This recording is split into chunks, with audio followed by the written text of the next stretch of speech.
Amen. Tu as posé ta main sur ton cœur et nous allons prier. Tu répètes après moi, Seigneur Jésus. Merci pour ta fidélité.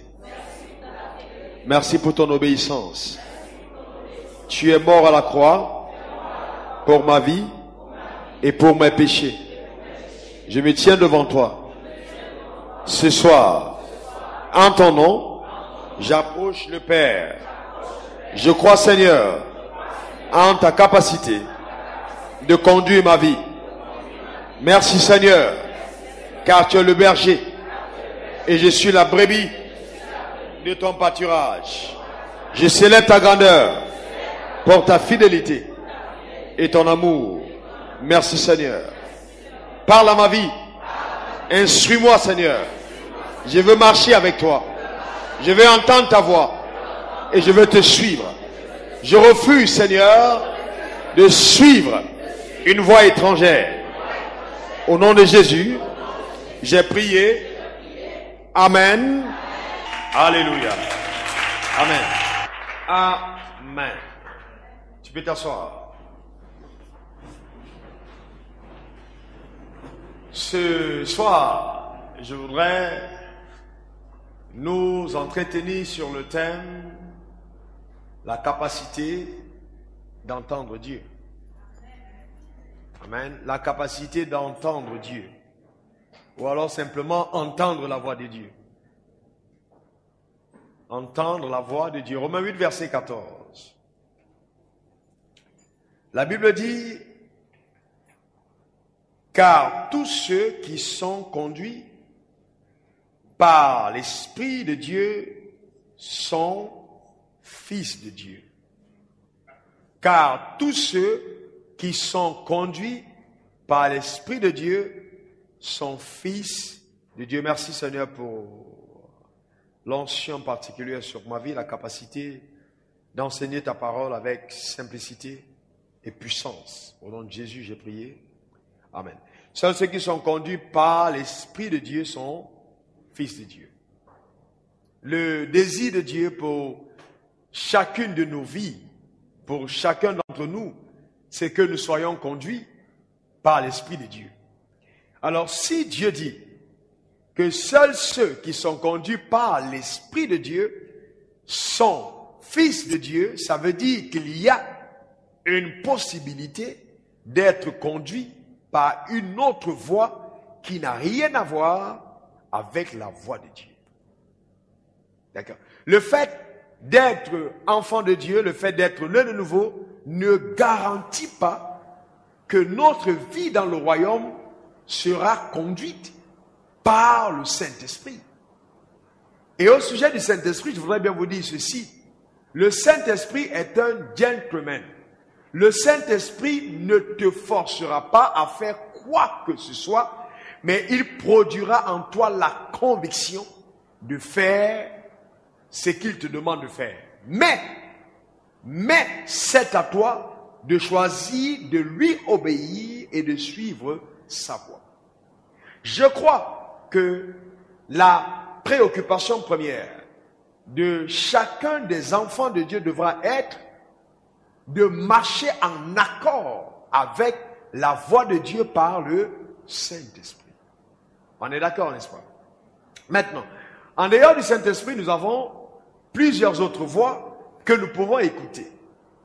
J'ai sélectionné 7 voix qui sont des voix majeures, qui peuvent conduire notre vie. Premièrement, la voix de Satan. Parce que le diable parle. La Bible dit que quand Jésus fut transporté sur la montagne, le diable lui dit, dans Luc 4, à partir du verset 1, n'est-ce pas? La Bible lui dit, si tu es le Fils de Dieu, transforme ces cailloux et qu'ils deviennent du pain. C'était le diable qui avait parlé ce jour à Jésus. Donc, il y a la voix de Satan. La deuxième voix, c'est la voix de notre chair. Oh, combien de personnes sont souvent conduites par leur chair et en disant, c'est Dieu qui me parle. Alors qu'en fait, Dieu n'a rien dit. Mais ce sont nos convoitises, nos désirs, notre propre passion l'influence de notre âme sur nos décisions qui nous amène souvent à confondre la voix de Dieu à celle de notre chair. On reviendra là-dessus. Il y a la voix de nos expériences. La voix de nos expériences. Souvent, parce qu'on a fait quelque chose d'une certaine façon, on a souvent tendance à croire que quand il faut refaire la même chose, il faut emprunter la même voie. Ça, c'est la voie des expériences. La voie des expériences n'est pas forcément la voie du Saint-Esprit. Ok? Ça, c'est important. La voie des expériences. Quand tu entendras quelqu'un te dire, oh non, alors tu sais, nous ici, on n'est pas habitué à ça. Si tu fais ça, ça ne marchera pas. Non, non, c'est pas parce que ça n'a pas marché hier que ça ne marchera pas aujourd'hui. Quand il fallait commencer la nuit des orages, j'ai entendu plusieurs pasteurs me dire, pasteur, ici, ça ne marchera pas comme ça. Ici, un programme interdénominationnel où tu invites les orateurs sur la même plateforme, ça ne marchera pas. Ce n'est pas parce que ça n'avait pas marché hier que ça ne marche pas aujourd'hui. Non, il faut jamais, jamais écouter la voix des expériences. Il faut faire attention. Parce que nos expériences nous parlent. Soit en bien, soit en mal, mais ils nous parlent toujours. D'accord? En plus de la voix des expériences, on reviendra dessus plus tard. Nous parlerons aussi, il y a aussi la voix du prophète ou de ton pasteur. Alors, je vais vous dire quelque chose que beaucoup de personnes ne vous diront pas. Votre pasteur peut se tromper. À ton sujet. Un prophète peut se tromper. À ton sujet. Combien de personnes se sont mariées parce qu'ils ont entendu le pasteur dire « c'est ta femme, c'est ton mari ». Le pasteur peut se tromper.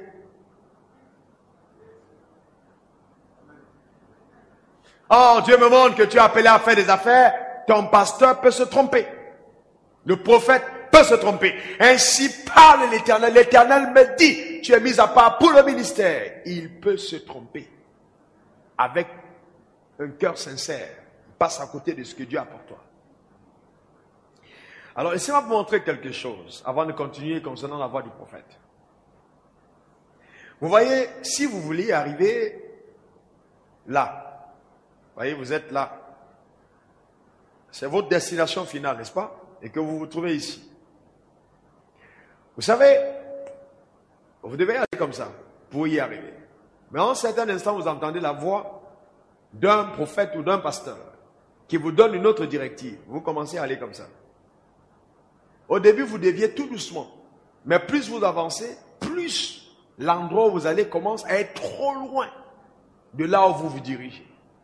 Et n'oubliez jamais que la provision de Dieu se trouve sur la voie qu'il te demande d'emprunter et non sur celle que ton pasteur ou le prophète te demande d'emprunter. Si cette voie est contraire au chemin que Dieu a tracé pour toi, tu passeras à côté de la beauté et de la plénitude de la vie que le ciel te réserve. Psaume 23 dit, l'Éternel est mon berger, je ne manquerai de rien. Pourquoi? Parce qu'il me conduit vers des... Parce qu'il me conduit. Donc, si à la place de la conduite de Dieu, ça devient la conduite d'un homme, tu peux passer à côté de ce que Dieu te réserve. J'y reviens tout à l'heure. Est-ce que tout le monde comprend? En dehors de la voix du pasteur ou du prophète, il y a aussi la voix de tes relations. Quand Job était dans des problèmes, ses amis lui ont parlé. Quand vous traversez une situation, votre femme vous parle, votre mari vous parle. Oh, voici ce que je pense que tu devras faire. Voici. On a des relations tout autour de nous. Notre père, notre mère nous parlent. Ça peut être aussi la voie des relations coutumières ou traditionnelles. Voici comment nous faisons chez les Akans. Voilà comment on fait chez les BT. Tout ça, j'ai mis ça dans la voie des relations que nous avons. Ok? Et qui nous parlent dans la vie, qui nous disent des choses. Et souvent, nous avons tendance à suivre la voie de ces relations-là, qui n'est pas toujours la voie de Dieu.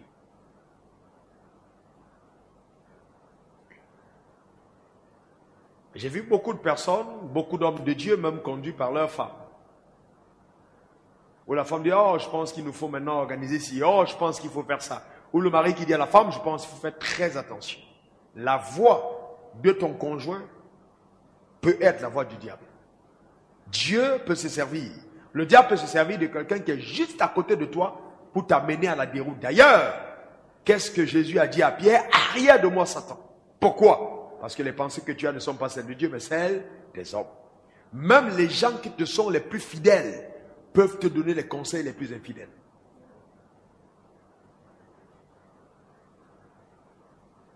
Vous voyez? La voie des relations.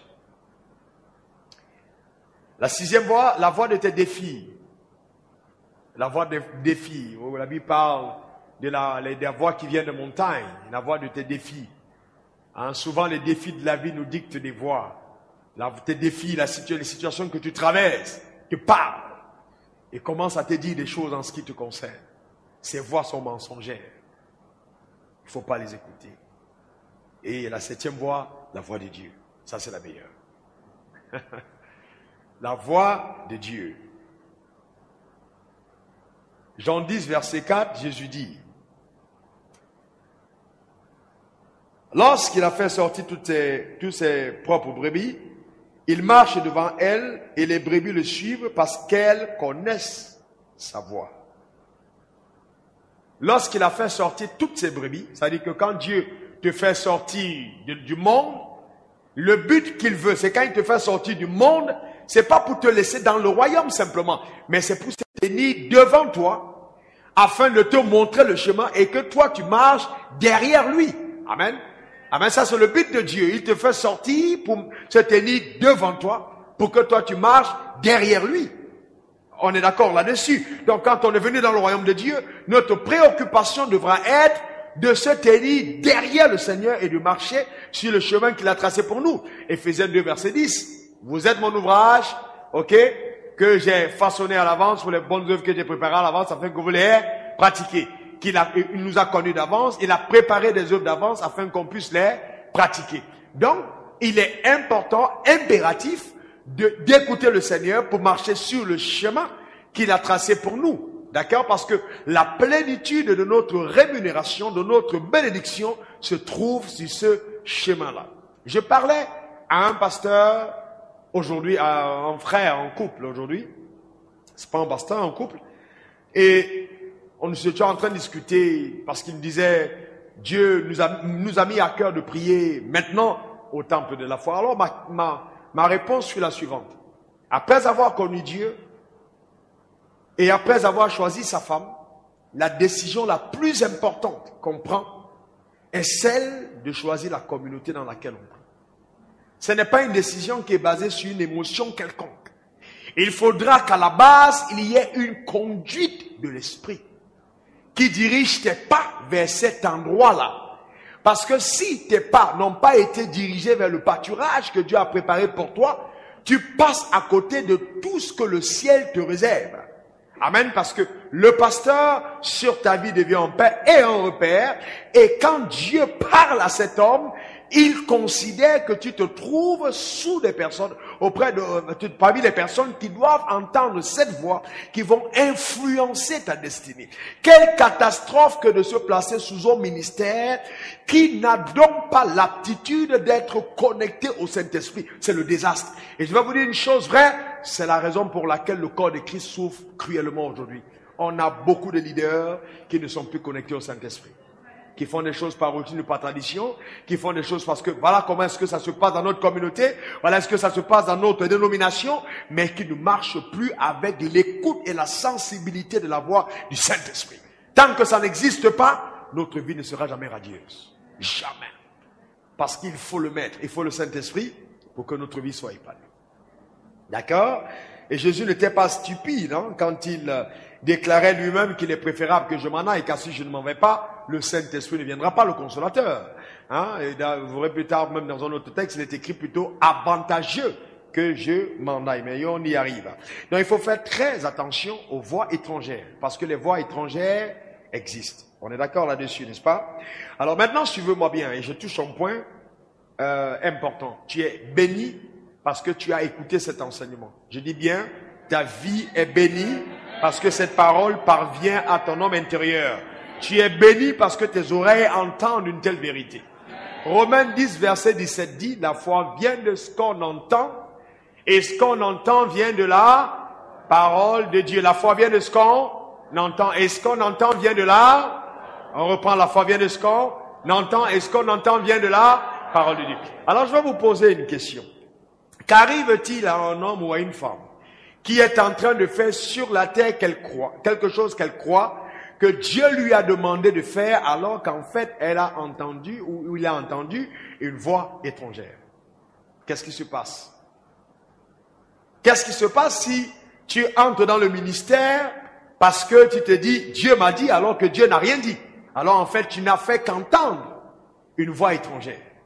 Vous savez que le diable est tellement intelligent qu'il sait que s'il ne peut plus te prendre dans les péchés capitaux dont on parle, enfin de gros péchés, il va simplement s'attaquer à toi d'une manière simple. T'amener à passer tout ton temps à faire des choses que le Dieu ne t'a pas appelé à faire, sachant que ta vie sera misérable, aussi longtemps que tu n'es pas en train d'opérer dans les voies que le Seigneur a tracées pour toi.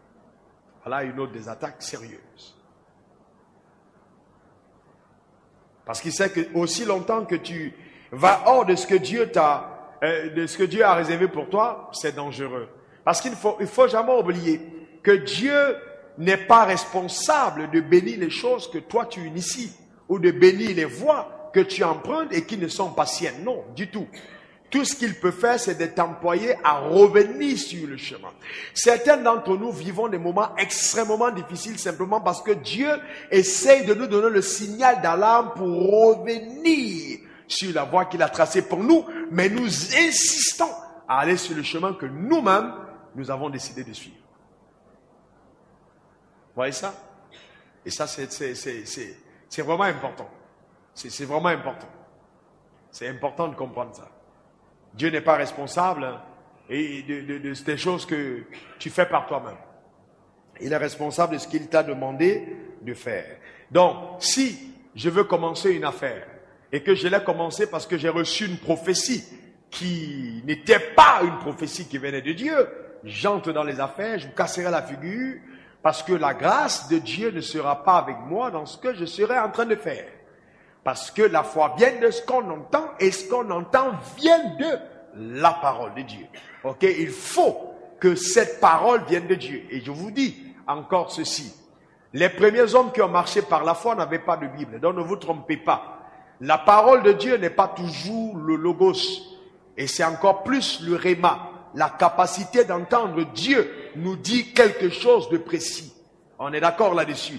C'est par la foi que Moïse est venu grand, refusa d'être appelé fils à fille de Pharaon et m'a mis à être maltraité avec le peuple de Dieu que d'avoir pour autant la jouissance éphémère du péché. C'est par la foi que nous parlons on prendra quel exemple? Noé est divinement averti, construisit l'arche. Vous voyez que chaque fois qu'il y a eu la foi dans la vie des patriarches qui nous ont précédés, il n'y avait pas une Bible qu'ils avaient lue, mais une voix qu'ils avaient entendue. Est-ce que vous comprenez? Donc, le fait n'est pas simplement d'avoir lu le verset biblique, mais il faut avoir entendu la voix du Saint-Esprit. Parce que la foi vient de ce qu'on entend, et ce qu'on entend vient de la parole que Dieu nous a donnée. Donc, cet enseignement vous permet d'aller vraiment dans la dimension majeure de l'opération par la foi. Parce que ça commence par la capacité à entendre Dieu. J'ai vu beaucoup de personnes à qui Dieu parle, et Dieu a parlé aujourd'hui. Mais ils vont passer encore 2 ans à prier pour demander des confirmations de Dieu. Est-ce que c'est vraiment toi qui as parlé? Moins votre habileté à écouter Dieu est développée, moins votre vie est fructueuse. Plus votre capacité et votre sensibilité à Dieu est développée, plus vous faites des espoirs. Parce que chaque fois que vous allez dans la voie que Dieu a tracée, vous obéissez à l'ordre que Dieu a donné, il a déjà tout orchestré pour qu'un miracle se produise en ta faveur. Quand il dit à Pierre, quand Pierre lui dit, si c'est toi, ordonne que je vienne. Et qu'il dit, ok, viens. Une fois qu'il a donné cet ordre, il a donc disposé la parole sur l'eau afin que Pierre commence à opérer dans la dimension du miracle. Ce n'était pas écrit dans une Bible que Pierre marcherait sur les eaux. Non. Mais quand le maître a parlé cette parole vivante, entendue par les oreilles de Pierre, on créait une atmosphère qui fut favorable à la manifestation du miracle. Les eaux même ont obéi, les vents, il a changé tout ce qu'il y avait comme loi naturelle. Pourquoi? Parce qu'il y a eu une voix surnaturelle qui a été entendue. Je déclare sur ta vie par la puissance de Dieu, parce que tu développes la sensibilité au Saint-Esprit, Ta vie sera, n'est-ce pas, la manifestation permanente des miracles de Dieu apparents. Les gens te verront et diront que tu es une personne extraordinaire. Parce que tout ce que tu feras sera accompagné de miracles, de signes et de prodiges. Là où les gens mettent 7 ans à avoir un résultat, tu mettras 7 jours. Parce que la voix de l'Éternel aura précédé tes actions au nom de Jésus. Je décrète que toute voix étrangère en ce qui te concerne te met vraiment dans la tristesse. La voix étrangère, tu ne te pagneras jamais dans elle. Parce que chaque fois qu'une voix étrangère viendra, au fond de toi, tu seras tourmenté. Tu n'auras de la paix que dans la voix de Dieu, par la puissance de l'Éternel. Au nom de Jésus, j'ai prié. Et que tu dises 3 fois Amen. Alléluia. Amen. Donc, il est important de marcher avec la voix de Dieu. Et donc, le diable est subtil. La Bible dit que nous ne devons pas être ignorants des desseins de Satan. Jésus a dit dans Jean, il dit, je suis venu afin que mes brebis aient la vie et qu'elle ait en abondance. Mais avant, il dit, le voleur ne vient que pour dérober, égorger, et détruire. Alors maintenant, revenons sur le schéma que nous avons fait tout à l'heure. Si on parle de dérober et que ma promesse se trouve là, la meilleure façon pour le diable de voler ma promesse, c'est de m'amener à emprunter une voie qui est autre que celle sur laquelle se trouve ma promesse. Alors je passe à côté de tout ce que le ciel m'a réservé parce qu'il a simplement dérobé mes promesses en m'amenant à obéir à une autre voie. Nous passons beaucoup de temps à livrer des batailles contre des démons qui sont déjà vaincus et qui sont sous nos pieds. Au lieu de passer le plus clair de notre temps dans une intimité et développer notre sensibilité à l'écoute de la voix de Dieu. Autre chose que je vais vous dire en ce qui concerne la voix de Dieu. Quand la voix de Dieu vous est donnée, écoutez-moi bien, quand la voix de Dieu est donnée à un homme, la seule personne responsable de l'accomplissement de cette voie, ce n'est ni l'homme, mais c'est d'abord Dieu. Il dit, je veille sur ma parole pour l'exécuter. La parole dont il s'agit, c'est celle qui t'a donnée. C'est la directive qu'il a ordonnée. Il veille sur elle. Quand Dieu t'a parlé et que tu obéis, le résultat, c'est le succès. Et il n'y a rien d'autre.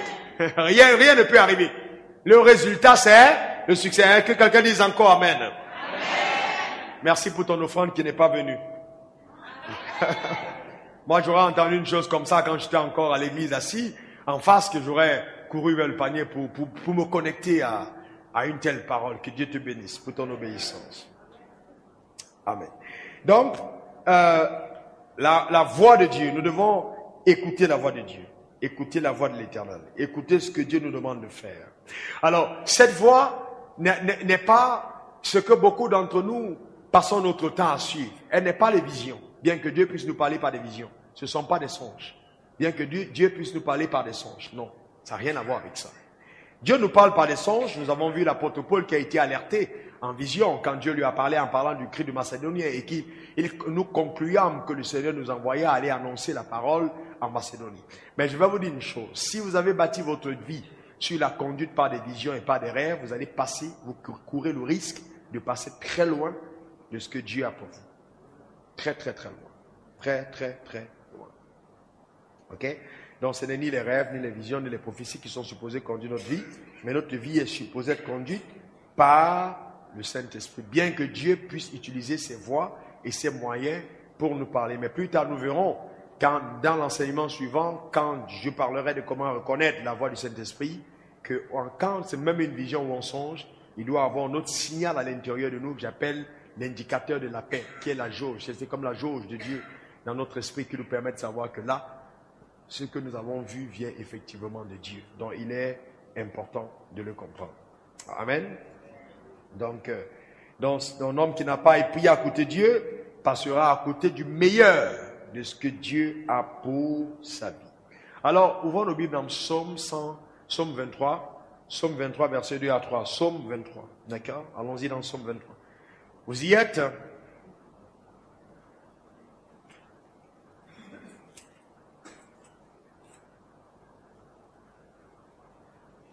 Vous y êtes? Ok. Psaume 23, verset 1 dit, l'Éternel est mon berger, je ne manquerai de rien, n'est-ce pas?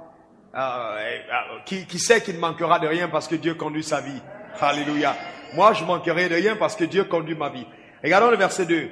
Il me fait reposer dans de verts pâturage. Il me dirige vers des eaux paisibles. Alors, vous notez bien, il faut souligner le mot diriger. Et mettre au bord de votre Bible, si vous avez une Bible en feuille, c'est ma prière. Il faut vraiment que ce soit ta prière, que Dieu dirige tes pas vers des eaux paisibles. Vous savez, diriger veut dire montrer le chemin. Il montre le chemin qui me conduit vers des eaux, n'est-ce pas, vers des eaux paisibles. Et dirige mes pas. Alors, mais si donc Dieu ne peut pas conduire tes pas, tu n'iras pas vers les eaux paisibles. Parce que pour te conduire vers des eaux paisibles, il a besoin de te diriger. Vous voyez ce que je veux dire? Donc Dieu doit diriger nos pas. S'il ne dirige pas nos pas, nous passons à côté, n'est-ce pas, des eaux paisibles. Souvent, beaucoup d'entre nous vivons des problèmes, nous avons des bagarres avec les gens tout le temps, simplement parce que nous n'écoutons pas le Saint-Esprit dans nos décisions. J'ai fait une expérience qui est encore dans ma vie comme une épine sous mes pieds en ce moment, dont je suis en train de chercher le moyen de l'extraire. Vous devez apprendre à écouter Dieu. Vous savez, souvent Dieu vous alerte en vous disant ne traite pas avec telle personne, ne conclue pas telle affaire, ne prends pas telle voie. Et souvent tu te laisses impressionner par les émotions que tu ressens. Et une fois que tu engages ta vie par les émotions que tu as ressenties, Dieu dit ce qui se passe devant, c'est des problèmes. Parce que c'est seul Dieu qu'on aime nous faire éviter les problèmes. Si tu veux éviter les problèmes dans la vie, écoute Dieu. C'est simple. N'écoute pas les hommes. Parce que si tu écoutes les hommes ou tes émotions, tu seras dans les problèmes. Ok? Mais gloire à Dieu. Parce que même quand souvent nous sommes désobéissants et que nous n'avons pas écouté la voix du Saint-Esprit, il nous aide souvent à nous en sortir des problèmes. Hein? C'est pour ça que j'ai dit sur ma propre vie et sur la tienne, on s'en sortira. Amen. Dieu nous donne toujours la victoire. Il y a toujours moyen de nous en sortir. Mais si on peut éviter les problèmes, c'est mieux. Parce qu'on gagne en temps, on gagne en énergie, on gagne en concentration. Plus on évite les problèmes, mieux ça va. D'accord? Il ne faut pas être comme cet homme qui, après s'être marié, 2 jours après, a appelé son pasteur pour lui dire « Si je savais que j'étais en train de me mettre dans des problèmes pareils, je n'aurais pas contracté ce mariage. » Souvent, on prend de très grandes décisions qui produisent de très grands regrets quelques secondes après.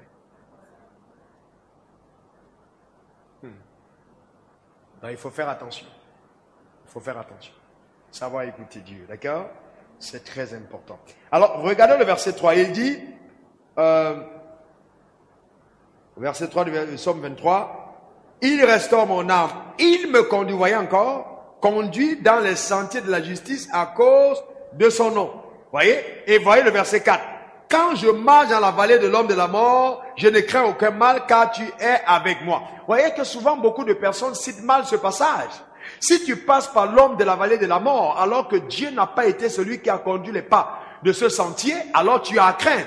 Parce que même la mort peut te surprendre dans la vallée de la mort. Si Dieu n'a pas été au départ, n'a pas conduit tes pas, quand tu passeras dans la vallée de la mort, tu peux rester là-bas.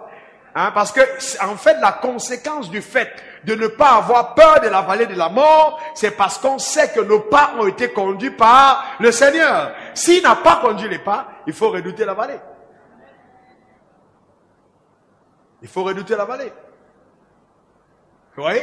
Que c'est important de comprendre que la clé au départ, c'est qu'il me conduit. C'est lui qui conduit mes pas.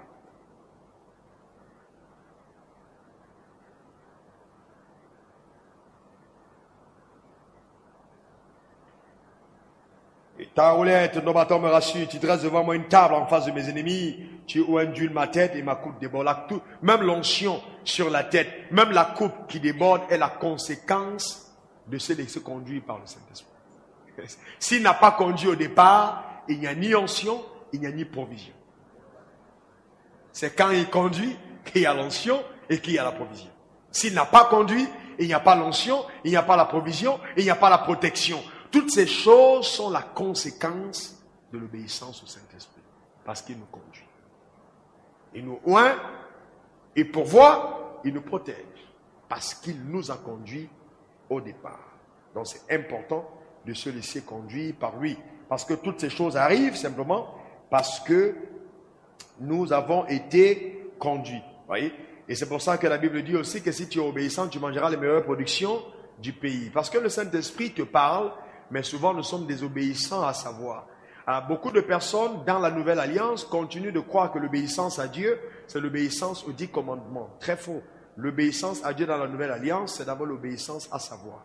Ce n'est pas les 10 commandements de la loi, mais c'est d'abord l'obéissance à la voix de Dieu, parce qu'aujourd'hui on obéit, on opère dans la loi de l'amour, qui n'est donc plus la loi de aller accomplir la loi, mais la loi de l'obéissance. Parce que par amour, je me soumets et j'obéis aux directives du Saint-Esprit.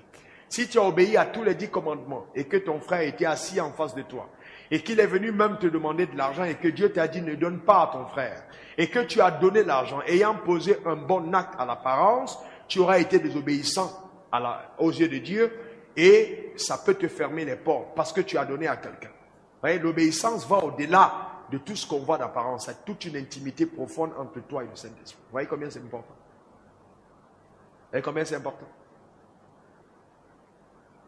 Ce n'est non plus simplement la tradition comme celle dans laquelle beaucoup de personnes vivaient. Ok? Alors, j'ai regardé ces derniers temps beaucoup de plus près la vie de notre Seigneur et je fais très attention aux paroles que le Seigneur Jésus a prononcées. Je vais vous donner certaines d'entre elles concernant le Saint-Esprit. Tournez vos Bibles avec moi dans Jean 16, verset 7. Jean 16, verset 7.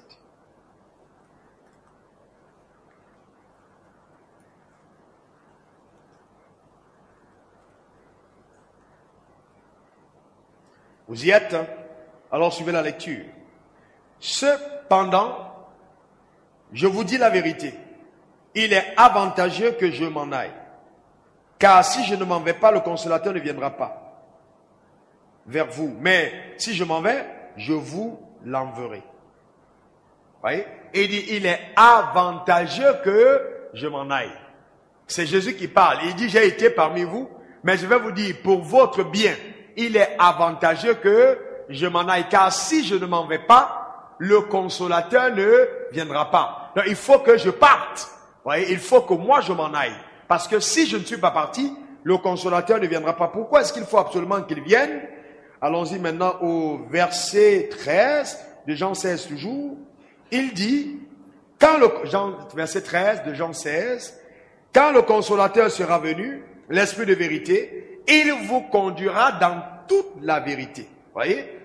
Car il ne parlera pas de lui-même, mais il dira ce qu'il aura entendu. Ok? Voyez? Et si le consolateur, quand le consolateur viendra, il vous conduira dans toute la vérité, car il ne parlera pas de lui-même. Ok? Il vous dira ce qu'il aura entendu. Alors, je voudrais que quelqu'un vienne, frère. Alors, vous voyez, ce qui se passe, c'est quoi? C'est que Dieu le Père, nous avons été réconciliés avec nous. Quand il veut nous dire quelque chose, ok? Vous voyez? Ok, voilà, tu vois ça? Ok, tu vois ce qui est écrit? Ok, va et puis tu le communiques à, on va lui dire. On va lui dire à l'oreille. D'accord? À l'oreille voilà. Vous voyez? Ok?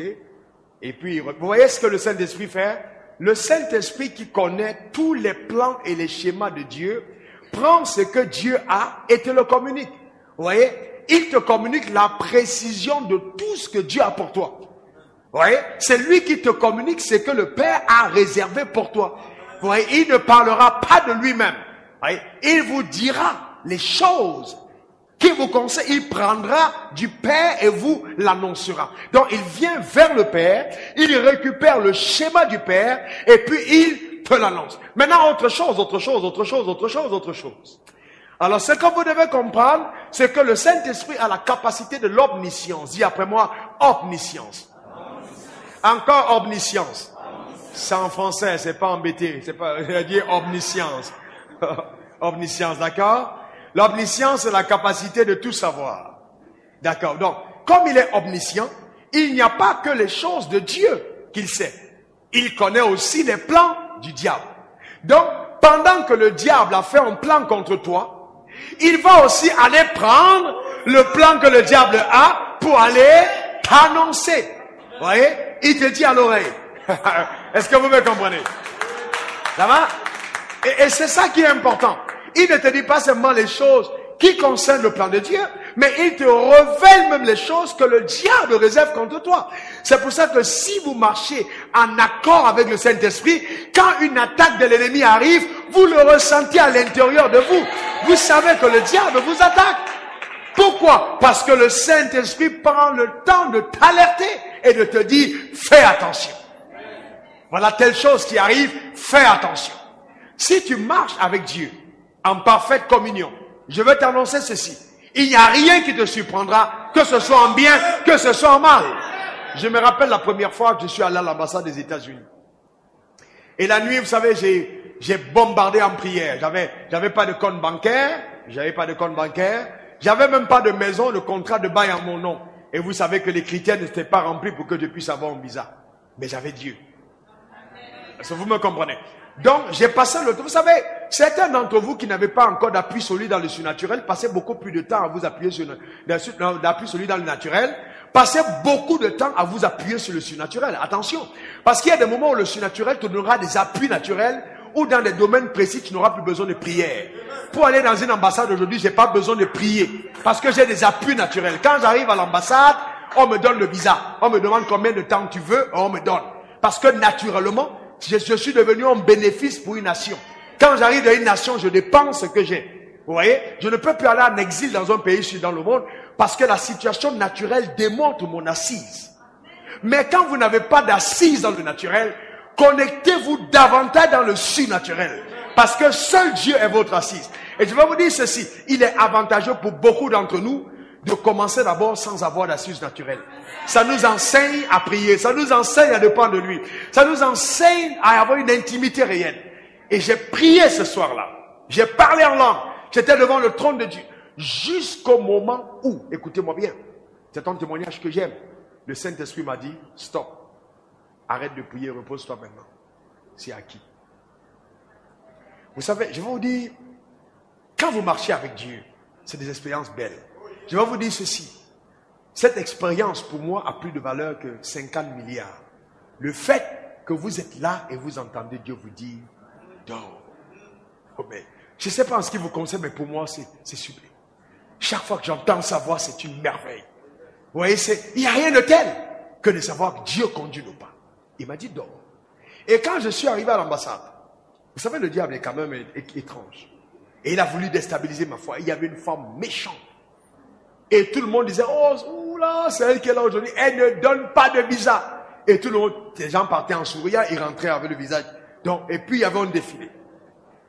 Alors j'ai commencé, Brikoko Makanderia, Blande Oko Seteke, Beleke Olondo Olosita, Kreko Olota, Belende Ololo, Brimbri Olokoko Ololo Shindi.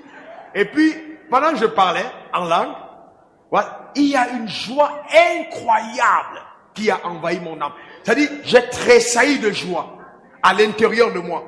Et à l'instant T, je savais que ça en face de moi, ce n'était pas un problème. Et vous savez quoi? Je suis allé en face de la dame. Elle m'a demandé, mais où sont vos papiers, pas? Vous avez d'invitation? Oui. Qu'est-ce que vous avez d'autre? Rien. Ah bon? Comment rien? Je dis rien. Elle m'a dit, mais qu'est-ce qui garantit que vous allez venir? J'ai dit, la seule garantie que je peux vous donner, c'est que Dieu m'a envoyé en Côte d'Ivoire et je n'ai pas encore achevé le travail. Elle m'a regardé comme ça. Elle a dit, ok, passe le soir chercher ton visa. Écoutez-moi bien, la seule garantie que j'ai, c'est que Dieu m'a envoyé dans ce pays et je n'ai pas encore achevé. C'est la seule que je puis vous donner. Je n'ai pas une autre. Faut pas m'écouter, tu vas répéter ça à l'ambassade. Est-ce que vous me comprenez? Voilà. Voilà. Parce que, vous savez, cette phrase-là a été précédée des accords préalables qui ont été signés dans le ciel par la prière. S'il n'y avait pas eu ces accords par la prière, et que je disais ça, la femme allait vraiment, peut-être même, on allait noter mon truc, ne lui donner jamais le visa. Vous voyez? Mais, comme il y a eu une action surnaturelle avant, cette phrase est venue par le Saint-Esprit. Je n'avais pas imaginé qu'on me poserait cette question, et j'ai répondu par l'Esprit. Et elle m'a donné le visa. Donc vous voyez qu'il est important d'écouter le Saint-Esprit. Parce que le Saint-Esprit connaît toutes choses. voyez, il connaît les choses à venir. Il connaît toutes choses. Quand vous marchez avec lui, vous avez le résultat avant. Je vous prive de certains témoignages que je rendrai plus tard dans l'écoute du Saint-Esprit. Comment est-ce que je savais qu'un contrat de mort avait été signé contre moi et comment est-ce que Dieu me l'avait montré? Comment est-ce que j'ai prié? Souvent, il y a des moments où vous priez et vous vous arrêtez au mauvais moment. Vous voyez, c'est comme si vous êtes en train de scier un bois et à la dernière minute, il reste toute une petite partie à scier. Et vous vous arrêtez en ce moment, mais le bois n'est pas coupé. Et vous partez parce que pour vous, vous avez fait 1 heure. Il y a des moments de bataille dans la prière. Quand vous les livrez, vous ne sortez de là que quand le Saint-Esprit vous a dit, c'est terminé. Vous voyez, ce n'est pas que vous sortez parce que la prière est finie. Non, vous sortez parce que Dieu vous a dit, c'est terminé. Comme il peut arriver des moments où vous prenez en jeûne pour une réponse, en disant, je vais devant Dieu pour ça, et après vous dites 21 jours, au 3e jour, le Saint-Esprit te dit, arrête, c'est fait, ne continue pas le jeûne. C'est ça la sensibilité à la voix de Dieu. Vous voyez, il faut développer cette sensibilité. Savoir écouter Dieu quand il te dit, stop, stop. Sinon ta vie sera une vie de religion. Voilà, il faut savoir l'écouter. Ça, c'est vraiment important. Écouter Dieu. Dans comment est-ce que nous marchons avec. C'est vraiment, c'est fabuleux. Quand vous avez écouté Dieu, c'est fini. C'est vraiment la clé de toute chose. D'accord? Alors donc, il dit aussi dans Jean 14 au verset 16, il dit, il sera éternellement avec vous. Vous voyez donc, le Saint-Esprit n'est pas venu pour ne pas être là. Il est venu pour être éternellement avec toi. Dis, lève ta main et dis, Seigneur, je crois que le Saint-Esprit est éternellement avec moi. Et je suis heureux de savoir que sur la terre des hommes, ma vie est dirigée et conduite par le Saint-Esprit. Merci Seigneur pour le don précieux du Saint-Esprit. Au nom de Jésus. Amen. Alors, pour bien nous amener à comprendre ce que c'est que la voix du Saint-Esprit, laissez-moi un peu vous parler de la voix de la chair. Je crois que beaucoup d'entre nous ont besoin de savoir faire la différence entre la voix de la chair et la voix du Saint-Esprit. Vous êtes d'accord avec moi? Très bien. Alors, vous voyez, il arrive régulièrement qu'en tant qu'enfant de Dieu, nous confondons la voix de notre chair à celle du Saint-Esprit. Pourquoi ça arrive? Numéro 1, parce que la chair a tendance à nous amener à emprunter la voie facile. Notre chair a tendance à nous amener à emprunter la voie facile. Et elle prend son appui sur nos émotions, sur nos sentiments et sur nos désirs. Émotion, sentiment, désir. Émotion, sentiment, désir. Donc la voix de la chair prend son appui sur nos émotions, sur nos sentiments et sur nos désirs. Pour nous amener à emprunter une voie facile. Alors il faut faire très attention. Parce que la voie facile peut être un sérieux piège. Hein? Dieu ne nous amène pas toujours, et généralement même, il nous amène à emprunter les voies difficiles, pas les voies faciles. Généralement, la voix de Dieu crée une forme d'inconformité, inconfortabilité, voilà, à notre chair. Quand Dieu nous parle, généralement notre chair n'est pas toujours à l'aise en ce qui concerne ce que Dieu nous demande de faire. Voilà. Donc, pour obéir à la voix de Dieu, il faut apprendre à sortir de la zone de confort de ta chair. Il y a un confort que notre chair aime. Et nous devons apprendre à sortir de la voie du confort de notre chair. Je vous donne un exemple. Vous avez votre loyer que vous deviez payer.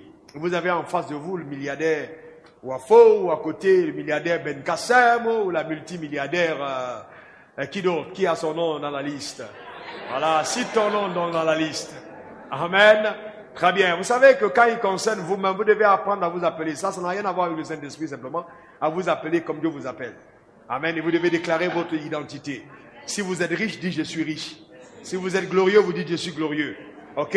Déclarez ça sur votre vie, n'ayez jamais peur. Le Saint-Esprit sera toujours à l'aise quand vous déclarez les choses qui correspondent à votre identité céleste. Amen. Ok. Donc, quand vous voyez, juste à côté de vous, vous avez un multimillionnaire, multimilliardaire, à côté, quelqu'un de riche. Et vous n'avez pas votre loyer payé. Vous savez que la voix de votre chair vous dira, va demander le loyer, l'argent de loyer à Athènes. Et vous entendez des gens me dire, j'étais en train de prier et puis Dieu m'a dit de venir te demander l'argent. 9 fois sur 10, ce n'est pas Dieu. 9 fois sur 10, c'est la chair. Et souvent, nous donnons, pensant que c'est Dieu. Mais, en fait, c'est notre chair qui nous parle, c'est nos émotions. Oh, ma soeur, oh, Yako. Bon, dans le Yako, passe, tu vas chercher l'argent. Non, ce n'est pas une question de Yako. Écoute, c'est une question de, il faut écouter Dieu. N'oubliez pas que, vous savez, la Bible dit nous conduire vers des verts pâturages. Certaines personnes sont en train de passer dans le désert, c'est pas parce que le diable est avec eux. Non, mais parce que souvent, même ce désert est un chemin tracé de Dieu pour eux. Et souvent même aussi, le désert est la résultante d'un volte-face d'avec Dieu. Et si tu arrives dedans et que tu interviens là où Dieu voulait isoler quelqu'un, tu combats les voies de Dieu. Vous comprenez? Tu combats ce que Dieu est en train de faire. J'ai vu des personnes, au lieu d'apporter leur portion d'alliance dans la maison du trésor, oh, j'ai vu tel frère, il souffrait, oh, j'ai vu tout le monde, bon, il avait besoin de moyens, j'ai donné, j'ai vu telle soeur, elle était enceinte. Non, attention, on n'obéit pas aux émotions, on obéit aux principes fondamentaux de la parole, conduits par le Saint-Esprit. Ça n'a rien à voir avec les émotions, rien du tout. Et le Saint-Esprit ne va jamais vous conduire en dehors de ce qui est écrit dans les Écritures. Je dis quelque chose de très fort.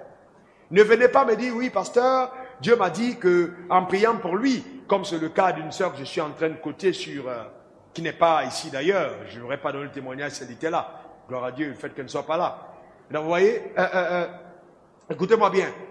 Elle me dit ceci, il m'a été annoncé prophétiquement que je vais l'épouser et il va se convertir après. J'ai dit à la sœur, stop, celui qui t'a dit ça, c'est un menteur. Parce que la Bible est claire, ne vous mettez pas avec un infidèle dans un jour étranger. Donc vous n'allez pas dire, je l'épouse d'abord païen, et puis Dieu le convertit après. Généralement, c'est quand vos émotions et vos désirs ont été amorcés, que vous allez obéir à cette directive, croyant que c'est Dieu qui parle. Combien de fois un jeune homme, bien, poli, parlant en langue, servant autour du révérend, arrive à l'église, subitement 3 sœurs ont la même vision, Dieu m'a dit, c'est mon mari. Ou 4 sœurs, c'est mon mari. Généralement, Dieu n'a pas parlé, peut-être à aucune d'elles. Elles ont juste écouté leurs émotions. Ce gars semble être bon à épouser, voilà. Mais ce n'est pas Dieu derrière. Oui, parce qu'il faut faire attention, il faut écouter Dieu. Mais comme je dis au départ, Dieu il répare certaines erreurs qu'on commet. Mais il faut faire attention. Au départ, il faut faire, est-ce que c'est Dieu qui parle? Oui. Donc c'est important. Il ne faut pas laisser nos émotions triompher en disant non. Et souvent on a attendu longtemps, on a regardé à l'église, quand je regarde à l'église même, qui de ses frères peut être mon mari? Quand vous commencez à avoir des raisonnements pareils, vous vous exposez vous-même à la déception du diable. Oui, quand je regarde autour de qui même peut épouser. Et puis vous voyez une fille comme ça commence à faire le calcul. Qui? Celui-là qui était en costume marron, non. En costume, non. Celui, non. Qui? Ah, lui là même, je l'ai vu en train de négocier taxi contre qui? Lui, mon mari? Non. Vous voyez? Non. Et vous savez, souvent, c'est des raisonnements, vous voyez? Mais si on avait dit non, elle se dit c'est le gars, non, c'est lui le conseiller spécial des temps, il est ami à Drogba, tous ces gars sont... Voilà, il a garé son jet à l'aéroport. Il est plus facile maintenant de dire à la soeur, Dieu m'a dit. Ce n'est pas Dieu qui a dit. Vous voyez, c'est notre chair qui nous parle.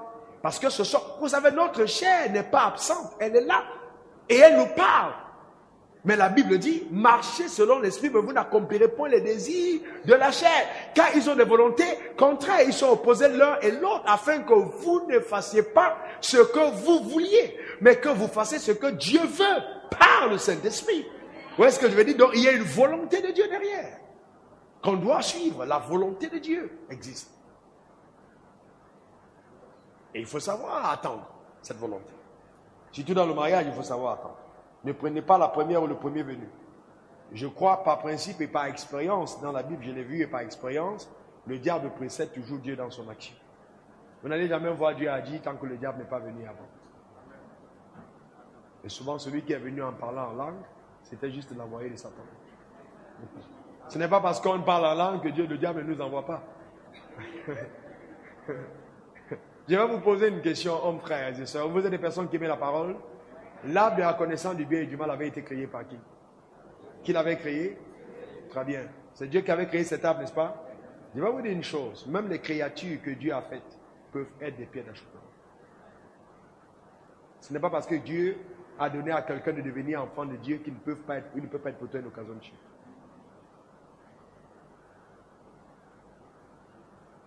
Vous aimez la parole de Dieu? Je suis à l'aise avec vous ce soir, vous voyez, parce que les jeudis, j'enseigne la parole. Et j'aime ça, parce que je peux voir comment vous êtes en train de croire dans la connaissance de Dieu. Je sais que quand vous allez sortir d'ici, le diable va te mettre en fureur, parce que vous avez une clé essentielle, la capacité de marcher avec le Saint-Esprit. Alors on dit, je marcherai avec le Saint-Esprit. Je n'écouterai pas la voix de ma chair. Amen, ça c'est vraiment important. Alors laissez-moi vous donner un exemple avec lequel je vais clore cet enseignement, mais c'est un exemple riche. J'ai eu cette révélation de Dieu en 1994. C'était vraiment le début de ma marche avec le Seigneur. Alors vraiment, je veux parler avec vous ce soir. Vous voyez pourquoi est-ce qu'il arrive à certaines personnes, au départ, tu entends bien Dieu te dire, ne fais pas telle chose. Et après, tu as comme l'impression que Dieu t'a dit, et même Dieu, tu entends Dieu te dire, fais telle chose. Et après, il y a l'échec. Tu dis, mais pourtant Dieu m'avait dit. Souvent, on peut corrompre la voix de Dieu qu'on entend. On peut corrompre la voix de Dieu. Ouvrez vos Bibles dans Nombre 22. Nombre 22.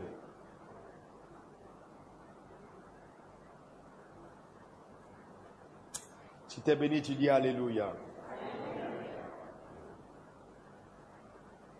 Vous y êtes? Dans Nombre 22. Alors, regardez à partir du verset 12 et suivons attentivement la lecture.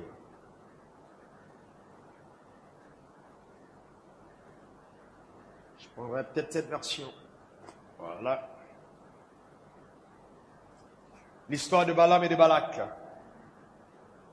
Vous suivez avec moi? Dieu dit à Balaam, tu n'iras pas avec eux. Vous y êtes? Dieu dit à Balaam, tu n'iras pas avec eux. Tu ne maudiras pas ce peuple car il est béni. Qui a parlé ici?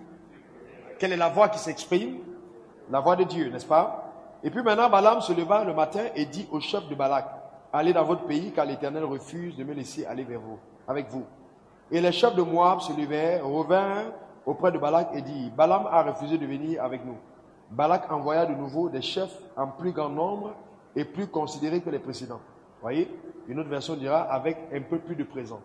Je ne sais pas si la voix le dit. Ils arrivèrent auprès de Balaam et lui dirent, ainsi parle Balak, fils de Tippor, que l'on ne t'empêche donc pas de venir vers moi, car je te rendrai beaucoup plus d'honneur et je ferai tout ce que tu me diras. Viens, je te prie, vous, moi, ce peuple, à la malédiction. Balaam répondit et dit aux serviteurs de Balak, quand Balak me donnerait plein sa maison d'argent et d'or, je ne pourrais rien faire de petit ni de grand contre l'ordre de l'Éternel, mon Dieu. Voilà. Vous voyez, Balak dit non, quel que soit ce que vous me donnez, je ne peux rien faire. Maintenant, suivez le verset qui suit. Maintenant, je vous prie, vous aussi restez ici cette nuit et je saurai ce que l'Éternel me dira encore. Qu'est-ce qui se passe tout de suite? Car il a été sur quoi? Balaam, vous voyez, cette nuit-là, parce qu'il a vu la proposition qui lui a été faite, il a entendu parler de ça, il espère donc que cette nuit, Dieu changera d'avis. Il a été corrompu par le nombre de messagers, par la promesse, par les honneurs, par les biens qui vont lui être donnés plus tard. Et il dit, restez ici. Qui sait? Peut-être que cette nuit, Dieu changera d'avis. Qu'est-ce qui s'est déjà passé? En fait, Balaam, en disant que ne vous inquiétez pas, je ne ferai rien de ce que Dieu m'a demandé de faire. Au fond de son cœur, il était déjà corrompu. J'ai vu des enfants de Dieu se tenir. Non, moi, je ne ferai pas telle chose. Mais en le parlant, la corruption a déjà envahi le cœur. Faites attention. Ne dites pas simplement des choses qui sortent de votre bouche. Il faut vraiment que votre cœur soit gardé de toute corruption. Parce que ce qui sort de votre bouche peut être totalement différent de ce que votre cœur ressent. Vous voyez? Voilà. Il dit, vous n'aurez des lèvres alors que vos cœurs sont loin de moi. Donc il est important que le cœur soit en accord avec les paroles que nous déclarons. Maintenant, regardons ce qui s'est passé cette nuit-là. Dieu vint.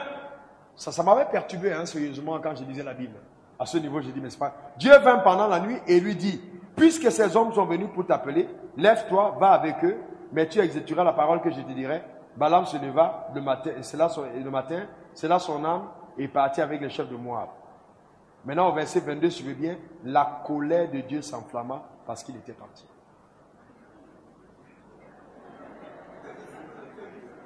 Vous voyez ça? Mais qui a dit, lève-toi et pars? Mais la Bible dit, la colère de l'Éternel s'enflamma parce qu'il était parti. Ça m'avait vraiment perturbé. Il demandait à Dieu, mais c'est pas toi qui lui as dit de partir? Et un ange de l'Éternel se tint sur le chemin, debout, pour s'opposer à lui. Balaam était monté sur son ânesse et ses 2 serviteurs étaient avec lui. L'ânesse vit l'ange de l'Éternel placé sur le chemin, son épée nue dans la main. L'ânesse se détourna du chemin et alla dans les champs. Balaam frappa l'ânesse pour la ramener dans le chemin.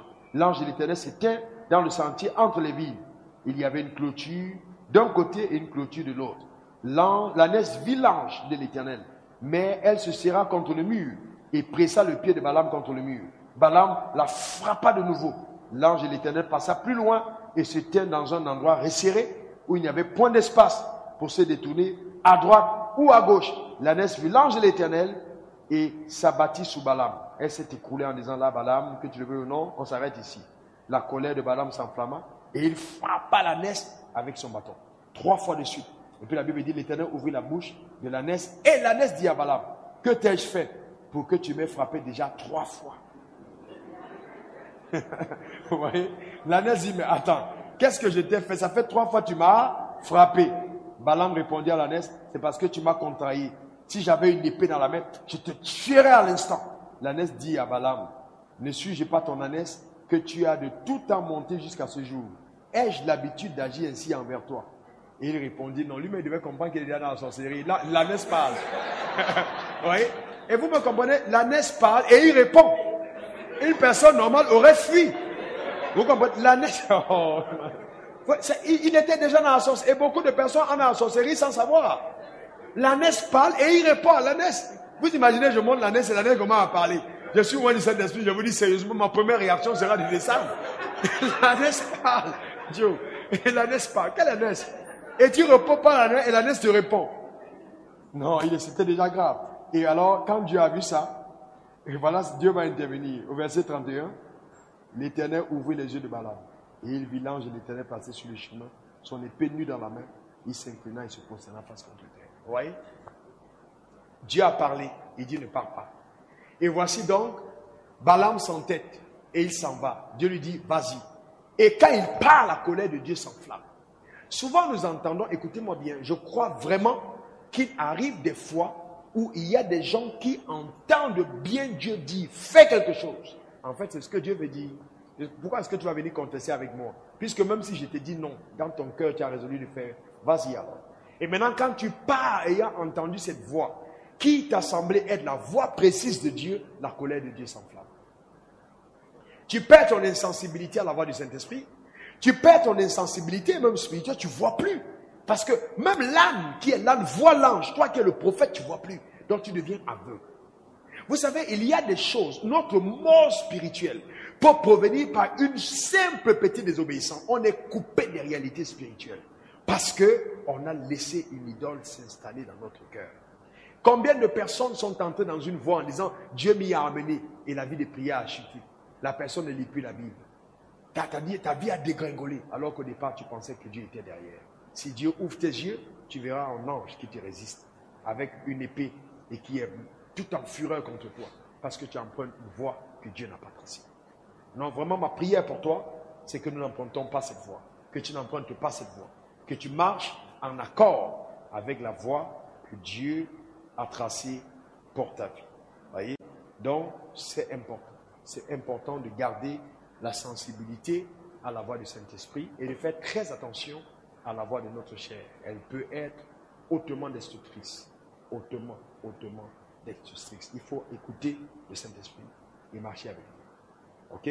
Alors maintenant, je vais vous donner ce conseil. Une fois que vous connaissez ce que la Bible dit, n'essayez plus de chercher que le Saint-Esprit vous dise quelque chose de contraire à ce que la Bible dit. Dieu ne va jamais, si Dieu a dit, tu ne voleras point.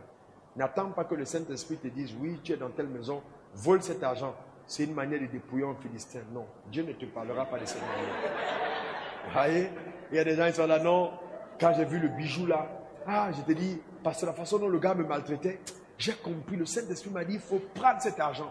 Parce que c'est de la même manière que les Égyptiens ont volé les enfants des Égyptiens. Vous voyez? Et j'ai vu aujourd'hui, je vous dis sérieusement, j'ai vu des gens qui font la drogue, qui font les 911 ou quoi là, des trucs qu'on fait sur Internet, et des pasteurs qui bénissent ça en disant que non, les enfants, nous on a travaillé, ils sont venus prendre nos pères. qui sont allés en esclavage. Donc, en volant comme ça sur Internet, c'est la meilleure manière de reprendre ce qu'ils ont volé. Non, écoutez, non. Il faut faire attention. Quand la Bible a dit de ne pas faire quelque chose, n'essayez pas d'entendre une voix qui soit contraire. Ne va pas dire non. J'ai entendu notre femme qui est venue me demander des prières pour dire, et son sujet de prière c'était, elle vivait dans une relation avec un homme qui était marié. Et elle est venue me voir pour dire, pasteur, elle apportait beaucoup au ministère. Et un jour, donc, sachant que le terrain avait été préparé, elle dit, pasteur, voici ma requête, ce qui me tient à cœur. L'homme là que tu vois, monsieur en X, Dieu m'a dit que c'est mon mari.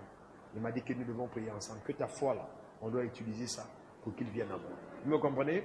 Et donc, quand j'étais choqué, c'est la première fois que j'entendais une chose pareille, c'est ici en Côte d'Ivoire. Et donc, qu'est-ce qui s'est passé? Non, on se dit c'est la première fois, ça ne veut pas dire que c'est seulement ici que ça se passe ces choses-là. Partout dans le monde. Parce que le diable n'a pas de nationalité. Oui.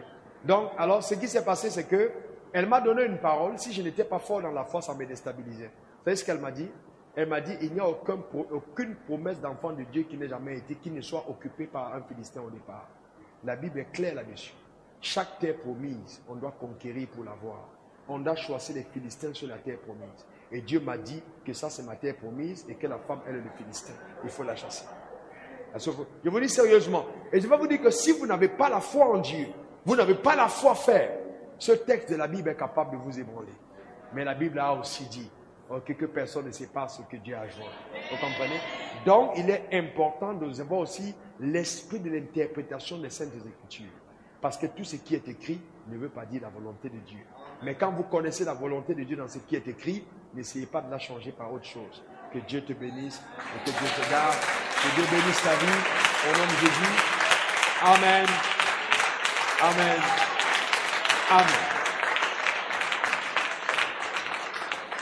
Amen. Pose ta main sur ton cœur, nous allons prier. Et répète cette prière après moi, Éternel des armées. Le désir de mon cœur, après avoir entendu ta parole, c'est de marcher selon tes voies, c'est de faire ta volonté. Du fond de mon cœur, je désire, Seigneur, d'être conduit par le Saint-Esprit. Je refuse d'écouter la voix de ma chair. Je refuse de céder aux inclinaisons de la chair, Seigneur. Je te demande de tout mon être. Aide-moi à marcher selon tes voies. Éternel, je renonce et je dénonce à la voix du diable, à la voix de l'adversité, à la voix des amis, à la voix de la famille. Seigneur, toutes ces voix, je refuse d'écouter ces voix-là. Je veux marcher en accord avec ta voix. Je suis ta brebis et j'entends ta voix. Aide-moi, Seigneur, à l'entendre clairement et à marcher par elle tous les jours de ma vie. Au nom de Jésus, j'ai prié. Amen. Amen. Amen.